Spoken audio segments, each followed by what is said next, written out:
What's up? How's it going? Hope everybody's doing well. What's Kevin doing? He's hanging around the garden again, won't leave the garden. Actually, I tell a story. I've been inside most of the day. I come out to water the garden. It's been hot. Jen's back at the hospital, and she said that in her car in Ayutthaya, which is not far from here, she said it was 39 degrees. Her car said it was 39 degrees outside. But the city's always like 2 degrees hotter, 3 degrees maybe.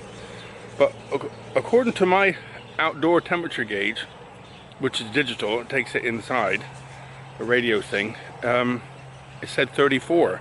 But that's in the shade. And there was a breeze going along the house. So it's up there, 35, 36 here. So I just stayed in the house, chilling out. And then I come out about an hour ago. I've been watering, trying to do like a section each day.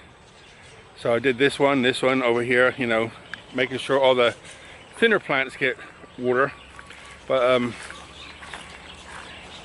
got to manage, and without coming out here melting. I think the ants got me, you know. I thought I was beating the ants, but there's a tree, a small tree I like, which is similar to over there. You can't tell the difference because the flowers aren't on it. But I got one of those trees at the back down there, and I wanted to go water it. And so all the ants that I thought I got rid of that were in that tree, I think just moved along a little bit. And I went down there to stand and water it, the little tree, and they crawled all up my legs. The good thing is, I've been stung so many times now, my body's building a resistance to it. So you can feel it like a prick, you know, like a pinprick. But it doesn't sting like it used to. That's the brown weaver ant. You know, when I first started getting stung by them, you know, they would itch for days and swell up and all kinds, but I've been bit so many times now, it don't bother me anymore. It's just, you just feel the sting and slap them, you know. But there's a lot down there, but the ground's wet now, so I have to put that white powder on them again. See if I can get, I don't know where their nest is. They just keep moving, but they multiply so fast. Anyway. Trials and tribulations of ants.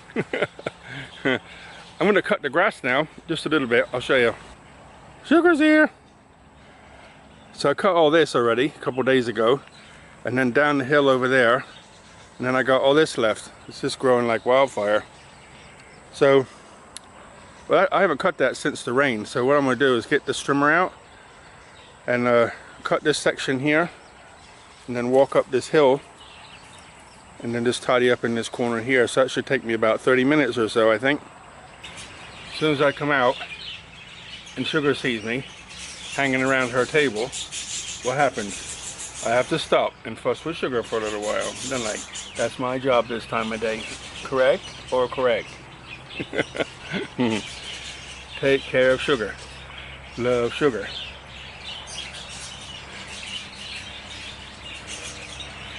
So, news update on Jan's mom. She's still in hospital. She's been in there like 5 days now or something. I think this is the end of the 4th or something. I'm not sure. I think end of the 4th. Yeah, end of the 4th. And she's still in there. They can't get her temperature down, which, you know, with what's going on inside, I'm sure that's going right along. Yesterday it was 39 something. Jan said yesterday it was 39 something. Today it's 38.4 or something like that. So not looking good. So for those who like to pray, change gear. But we'll wait and see what happens. But her dad came home today. He's been there for 3 days, and Jan said he's exhausted because you can't sleep well there. And where they got her is there's no AC. They want her by the desk so they can keep an eye on her. But there's no AC. No AC. Can you believe that? No AC, and they're trying to get her temperature down. Like, how's that going to work? Anyway, I'm not a doctor, so leave them do what they do. And they changed her medicine the other day, so hopefully something will start working soon. But the way it's going, I guess she'll be in there for the weekend too. So we'll wait and see. Fingers crossed. Yesterday I seen Jan. She phoned me and asked me if I would go over to her house and put up a curtain rail for her. So I said sure. but she had to go to Hin, which is like just near, let's say Dortmund. Where'd that come from? Dortmund's a city in Germany. She went just north of Bangkok to Hin. There's a real nice curtain shop there. So she went and got some curtain. Asked me if I'd put the curtain rail up.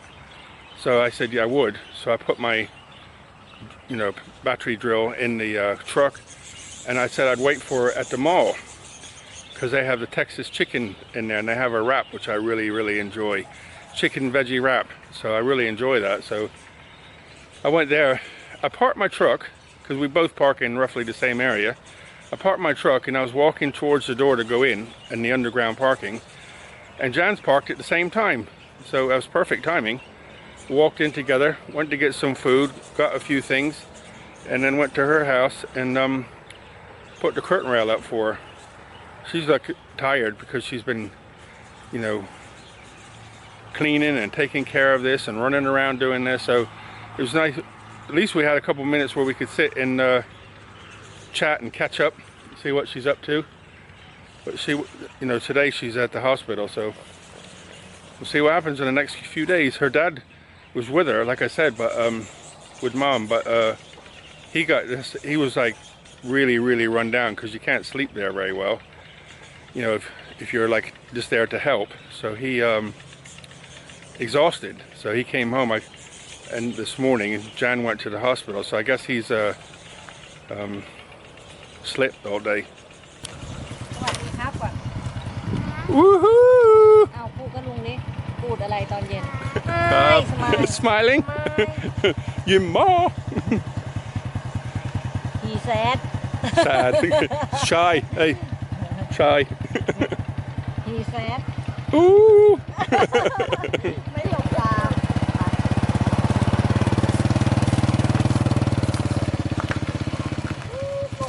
Bye-bye. Bye-bye. Bye. That's Nut from down the road. She's a nut.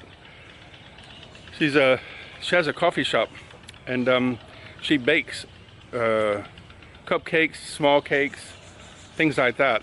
And each day she bakes them and takes them to her coffee shop and sells them.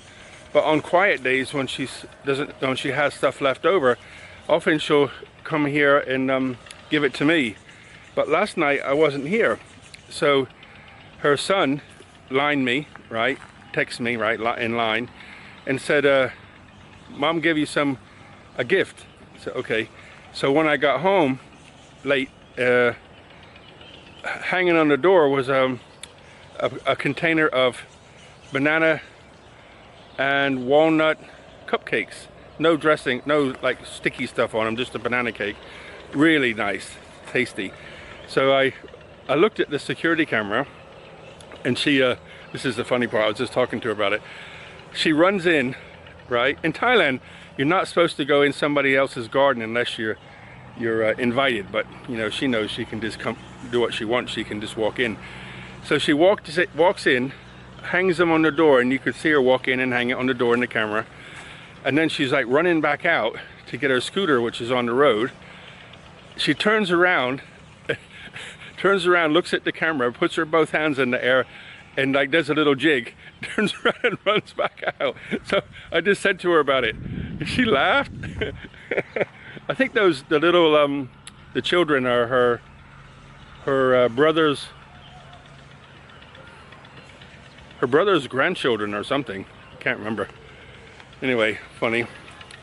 So her family down there, the brother, her, Asnut, mom, and her brother are all really, really friendly. And her brother's children, if they come by and I'm in the garden, they always beep their horn and wave and say hi. So most of them down there are real friendly. They also cook, what is it called again in Thai? Pad Thai.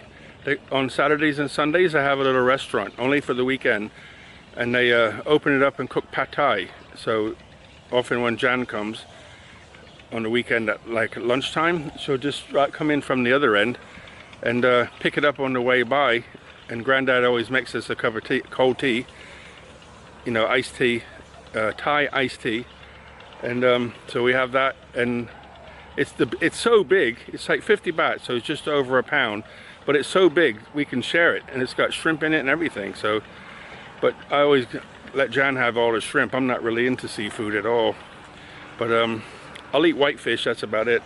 But the family, all of them are the same family, really nice and friendly people. Nut's been friendly since I've been here. She's always, and her son and her husband and things like that. So funny to have some friends like that. And I don't see them every day, but you know, maybe sometimes twice a week, sometimes once a month. Depends how busy they are. And, see that? The outside all the way at the end and the top. In the middle there, the high part, the top needs doing. I haven't even got the grass finished cutting, and the hedge already needs tidying. I cut the hedge first because that was getting out of control. I thought the grass I can get to. Anyway, I think I'll sign off and get on with that grass down the bottom. I've got a little bit to do behind the, can I show you? I got all that done the other day, and I got back down to there, see it? I don't try to cut all that because the birds eat that grass, but I gotta make a path through there, and just around the back of that elephant ear patch, there's a waterfall and all my building stuff, and then I gotta get down the hill and get on with that before it gets dark. But this is the best time to do it because the whole back down there is in the shade now. In the morning and all day, that's in the sun. I'm not going down there in the hot sun to do it. I'll pass out. So I'm gonna put some petrol in the strimmer and get busy. So I'll see you later, guys. It's Friday, so have a great weekend. Look after yourselves. I don't want to dwell too much on what's going on in the world because, you know, a lot of it's fabricated. But as I said to you months and months and months and months ago, watch out. Try to save money. Try to put some stuff away because the poo's going to hit the fan. And many people said to me, I'm full of you know what, but it's getting close. I heard today that the I got a question for those who are still here from the US. How much is a 2x4 8-foot long cost? If I remember right, when I was there, it was like $199 or something, or less. I think it was like the best grade was like almost 180 or something. I can't remember, but I heard on the news I listened to that a 2x4 can cost as much as $10 now. I remember OSB board going up when the Gulf War II was on, because they said they were shipping all the USB board to the Gulf to make temporary accommodation. So it went from like a couple dollars a sheet to like $5 a sheet or something, I remember. So I dread to think what it is now, but I keep hearing building materials have gone right up. So let me know. Okay, have a great weekend. Look after yourselves. Buckets of blessings. Rivers of peace, joy, and kindness. All the best, guys. See you later.